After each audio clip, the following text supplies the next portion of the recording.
अस्सलाम वालेकुम दोस्तों, कैसे हो आप सब लोग। तो ये मेरे हस्बैंड ने मेरे बेटे के लिए गिफ्ट लेकर आए थे, क्योंकि उन्होंने बर्थडे पर कुछ भी गिफ्ट उसे नहीं दिए थे, तो इसलिए उसे 2 दिन बाद गिफ्ट लाकर दे रहे हैं। तो उन्होंने इसके लिए स्पाइडरमैन लाए, क्योंकि उसे स्पाइडरमैन बहुत ज़्यादा पसंद है। तो ना वैसे तो उसके पास दूसरे भी स्पाइडरमैन के खिलौने हैं, लेकिन फिर अभी नया आया है तो ये उन्होंने ला कर दिया, जो बहुत अच्छा लग रहा था। तो मेरे छोटे बेटे के लिए भी उन्होंने से लेकर आए थे खेलने के लिए, जो मुंह में दबाते हैं बच्चे, वो से खिलौने वो उसके लिए भी लाए थे। तो ये दोपहर का टाइम है और मेरे रूम की बहुत हालत ख़राब हो गई है। मुझे बेडशीट भी बदलनी है, क्योंकि ईद के बाद से बेडशीट बदलने में नहीं आई थी। तब ईद के टाइम पे तो मेहमानों का आना जाना लगा हुआ है, तो अभी भी हमारे घर मेहमान आए हुए हैं।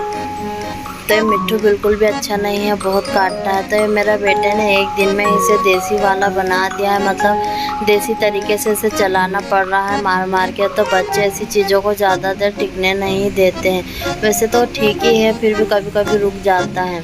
तो आज नल भी आए हैं, तो मैंने सब दूर पानी भरा है और वो सब दूर का धोना धुलाना भी करा है। बाथरूम वगैरह भी मैं साथ में क्लीन ही कर लेती हूँ, क्योंकि एक बार पानी का काम करो ना तो फिर दिल होता है कि पूरा पानी का ही काम कर लेते हैं। बार बार पानी में फिर जाना होता नहीं है, छोटा बच्चा होने की वजह से। तो मैं रूम की तो सफाई बाद में करूँगी, लेकिन पहले मैं बाहर का काम कर लूँगी। सब दूर का धोना धुलाना करने के बाद फिर मैं नहा लूँगी, और नहाने के बाद ही फिर अपने रूम का काम करूँगी। तो जब तक के खाने वाले भी आ जाएंगे। तो मैंने यहाँ पानी भरा ना, तो बाहर पानी गिर गया था, तो इस पानी को भी मैं झाड़ दूँगी और झाड़ू को सुखाने के लिए रख दूँगी। तो जिस दिन नल आता है ना, तो उस दिन तो मेरा पूरा दिन ही काम में चले जाता है, क्योंकि बहुत ज़्यादा काम पड़ जाता है। पानी भी भरना होता है, सुबह की रोटी बनाना होती है, और फिर अब है ना हमारा झाड़ू पोछा जो बाजी लगाने आते थे ना, वो झाड़ू पोछा भी नहीं लगाएंगे, तो वो सब काम में मुझे ही करना होता है। सुबह के टाइम आंगन झाड़ना, किचन, फिर हम दोनों मेरी सास का रूम, मेरा रूम, ये सब झाड़ना, फिर मटकों के ढक्कन वगैरह धोती हूँ। फिर जो रोटी बनाने की होती है, किचन का प्लेटफॉर्म साफ़ करना होता है। तो ये सब काम करने में बहुत टाइम हो जाता है, और उसमें अगर नल आ जाते हैं ना, तो फिर बहुत भागम भाग हो जाती है। तो कर ली है, बस मुझे ना चादर ही बदलना रहेगा। तो मैं नहाने से पहले यहाँ की सब साफ़ सफाई और झाड़ा झूड़ी कर जा रही हूँ, और बस फिर मैं आकर है ना, तो ये सब काम करते करते ही है ना मुझे 1 डेढ़ बज गई थी, और खाने वालों का भी टाइम हो रहा था। तो मैं पहले रूम की झाड़ू लगा दूंगी, और फिर नहाने के लिए चले जाऊंगी, क्योंकि उसके बाद फिर सब खाने वाले आ जाएंगे। तो कभी कभी तो ऐसा होता है कि मुझे नहाने का जो लिए भी टाइम नहीं मिलता, बहुत जल्दी जल्दी में मुझे नहाना पड़ता है, क्योंकि खाने वालों का टाइम हो जाता है, फिर मुझे खाना देना होता है। मेरी सास वहाँ से बर्तन बनाकर दे देते हैं, तो मुझे ले जाकर देना होता है। तो इसलिए है ना कभी कभी मुझे नहाने का टाइम भी नहीं मिलता है। तो मैं अभी गीली हो गई थी, इसलिए मैं पहले नहा लूँगी, और नहाकर आ गई। और तो मेरे हस्बैंड भी खाने के लिए आ गए थे, और मेरे ससुर जी भी खाना खाने के लिए आ गए थे। तो मैंने अभी बेडशीट भी नहीं बिछाई है, और ये कपड़े भी मैं कहाँ रखूँ, कुछ समझ में नहीं आ रहा है, क्योंकि रमज़ानों की वजह से मैंने अलमारी पे बिल्कुल भी ध्यान नहीं दिया, और अलमारी इतनी ज़्यादा ख़राब हो चुकी है ना कि उसमें कपड़े रखने की भी जगह हो नहीं रही है, क्योंकि उसे ना भी अच्छे से जमाना पड़ेगा, जब जाके उसमें स्पेस बनेंगी। तो मेरे सास ससुर के ना कभी कभी झगड़े हो जाते हैं इस बात पे से, क्योंकि है ना मेरी सास जब बोलते हैं कि उनको खाना खा लो, तो वो खाते नहीं हैं, और फिर बाद में जब मेरी सास उधर जाते हैं ना, तो उनको आप कहते हैं कि मुझे खाना दे दो। तो फिर उन्हें आने जाने में बहुत तकलीफ़ होती है, उनसे ज़्यादा चले नहीं जाता है। तो वो सोचते हैं कि मैं जब बोलूँ जब खाना खा लेना चाहिए। तो मेरे ससुर जी भी कभी कभी है ना मेरी सास को परेशान कर देते हैं, और उसकी वजह से फिर उनकी है ना दो दो बातें हो जाती है। तो मेरी सास मुझे वही सुना रहे थे कि वो मेरे साथ ऐसा ऐसा करते हैं, वो मेरी बात नहीं सुनते हैं। तो मैंने अपने रूम के भी सबको खाना खिलाने के बाद बेडशीट बदलती थी, और हम जाकर लेट गए थे। तो जब मैं 5 बजे उठकर आई ना, तो देखे मौसम कितना ख़राब हो चुका है। हमारे पूरे आंगन में अंधेरा हो गया था, काले बादल छा गए थे, और हवा भी बहुत ज़ोर ज़ोर से चल रही थी। तो ये मैंने अपने बाहर का नज़ारा आपको बताया कि देखिए हवा कितनी ज़्यादा तेज़ चल रही है, कि पूरा मतलब झाड़ भी हल रहा है, और बादल भी कितने ज़्यादा काले हो चुके हैं। और काले बादल होने की वजह से हमारे पूरे घर में अंधेरा हो गया है।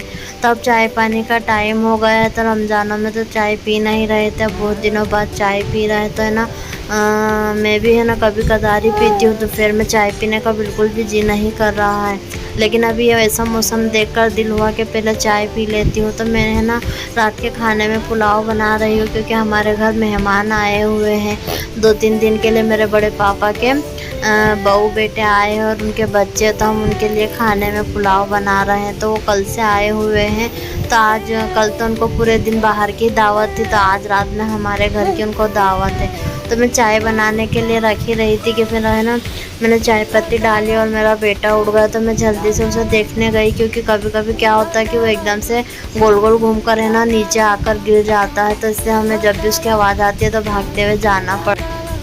और अब मैंने इसमें शक्कर भी डाल दी है, अदरक भी डाल दी है। और जब तक मेरी चाय बनेगी ना, जब तक मैं झाड़ू लगा लूँगी, क्योंकि चाय बनने में चाय जब तक पकती है उतनी देर में मैं थोड़ा सा एक काम कर लेती हूँ। तो टाइम बचाने का अच्छा तरीका है कि जब तक ये चाय बनती है तो मैं कुछ भी काम छोटा मोटा जो रहता है ना वो हाथों हाथ कर लेती हूँ।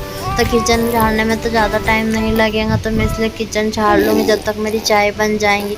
और ये हमारी भाभी जान है, तो नीचे बैठकर मुझे ना पुलाव के लिए सब चीज़ें काट पीट कर दे रहे हैं। तो ये मेरी चाय भी इसी के साथ बन गई है। अब मैं चाय भी पहले आराम से पी लूँगी और उसके बाद फिर खाना बनाने लग जाऊँगी।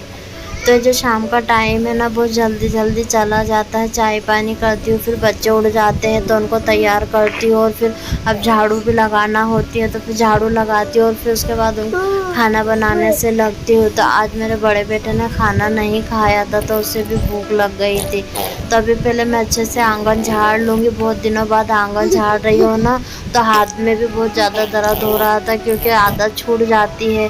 मैं जब से आई थी अपने मायके से, जब झाड़ू और पोछा करने वाले बाजी ही आते थे और वही करते थे, क्योंकि मैं जब डिलीवरी के लिए गई थी तो यहाँ कोई करने वाला था नहीं। मेरी दोनों सासू से झाड़ू नहीं दिलती है, तो इसलिए उन्होंने झाड़ू देने वाली लगा कर रखे थे। तब मैं आ गई थी तो मेरे पास छोटा बच्चा था और रमज़ान भी आने वाले थे, तो इसलिए ना हमने बाजी को बंद नहीं करा था। और अब रमज़ान भी हो गया और सब काम भी हो गया है, तो अब हमने बाजी को बंद कर दिया है। बस अब वो बर्तन और कपड़े धोने के लिए ही आया करेंगे। झाड़ू पोछा अब मैं करा करूँगी। तो ये मैं सब दूर के झाड़ू लगा देती हूँ, अपने सास के रूम के, अपने रूम के भी साथों साथ झाड़ू दे देती हूँ। और इसी के साथ है ना 5:45 बज जाती है, और फिर उसके बाद पकाने का भी टाइम हो जाता है।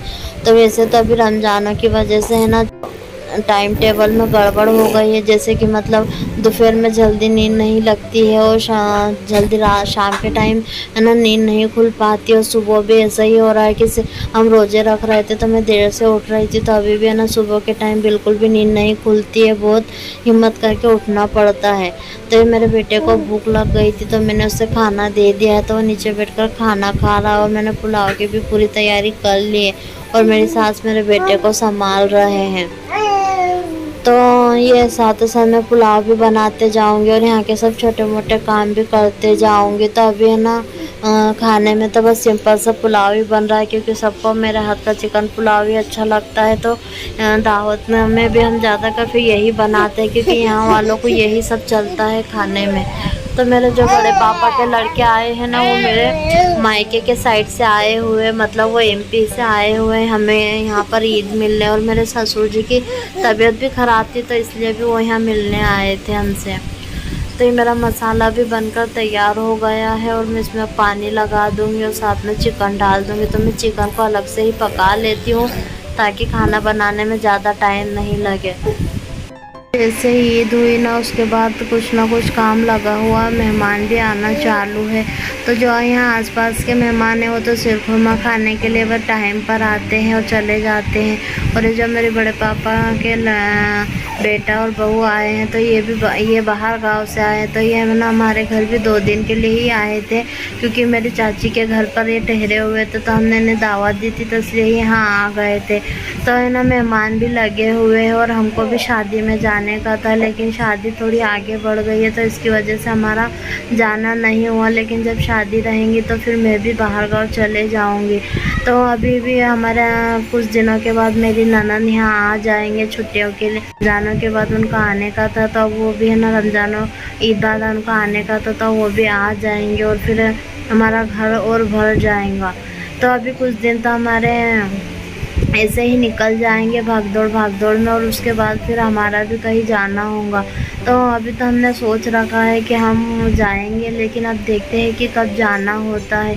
लेकिन जब तक के फिर मेहमान आ रहे हैं तो फिर मेहमानों की खातिरदारी कर लेते हैं। तो ये हमारे यहाँ की बाजी है, तो कुछ बर्तन अगर रह जाते हैं ना धोने के, तो वो अंदर भी खड़े होकर बर्तन धो देते हैं। क्योंकि टाइम कभी कभी ऐसा होता है कि वो जल्दी आ जाते हैं बर्तन धोने, और हमारा धोना नहीं होता है, तो फिर वो बाद में भी धो लेते हैं। तो मैंने अपने पुलाव बनाकर उसे दम पर छोड़कर आ गई थी, और अब मैं अपने बेटे को तैयार कर दूँगी, क्योंकि इसने ना अपने सब कपड़े भी गंदे कर लिए, तो पोटी भी कर दिया था, तो मैं इसे भी तैयार कर दूँगी। तो काम तो ये होता है कि काम तो एक के बाद एक करते जाओ तो हो ही जाता है, लेकिन बीच में जब बच्चों का काम आते जाता है ना, तो वो काम बढ़ जाता है। तो मैंने अपने बेटे को भी तैयार कर दिया है, और उसको मैं अब दूध भी पिला दूँगी, और अब फिर उसी के साथ हमारे खाने का टाइम भी हो गया है, और पुलाव भी दम हो चुका है। ये 8 बजे का टाइम है, और अब हम सब खाना खाने बैठ जाएंगे। तो सबको खाना भी मैं ही निकाल कर देती हूँ, क्योंकि मेरी चाची सास से नीचे नहीं बैठे जाता है, तो खाना निकालने के लिए भी फिर मैं ही नीचे बैठती हूँ। तो हम सब साथ में बैठकर एक साथ खाना खा लेंगे। मेरे बस देवर और ससुर जी वो दोनों नहीं है, तो वो बाद में खाना खाएंगे। बाकी हम पूरी फैमिली एक साथ बाहर बैठकर ही खाना खा लेते हैं। तो अच्छा लगता है जब सब कोई आता है तो साथ में बैठकर खाते हैं, तो मेहमानों को भी अच्छा लगता है सबके साथ खाना खाना। और वो फैमिली तो है ना बहुत बड़ी है, लेकिन सब है ना बहुत दूर दूर रहते हैं।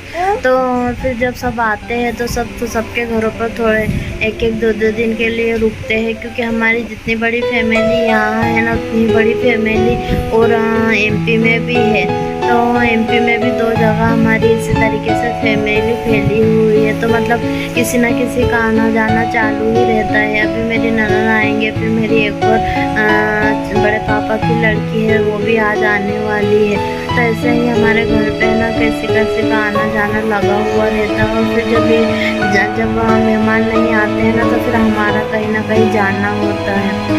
तो मैं उधर काम कर रही थी, तो मेरा बेटा यहाँ खेल रहा था, तो मुझे देखकर कितना खुश हो रहा है कि मैं उसे लेने आ गई हूँ। तो इसी के साथ देखिए इतना टाइम भी हो गया, और अब मेरे ससुर और मेरे देवर जी खाना खा रहे हैं। हम सबका काम तो हो गया और खाने पीने भी हो गए हैं। बस ये मेरा तो बस इसी के साथ आज का दिन भी हमारा यूँ ही गुजर गया। तो आपको हमारी वीडियो कैसी लगती है हमें कमेंट करके ज़रूर बताना। चैनल को सब्सक्राइब करें, लाइक करें और शेयर करें।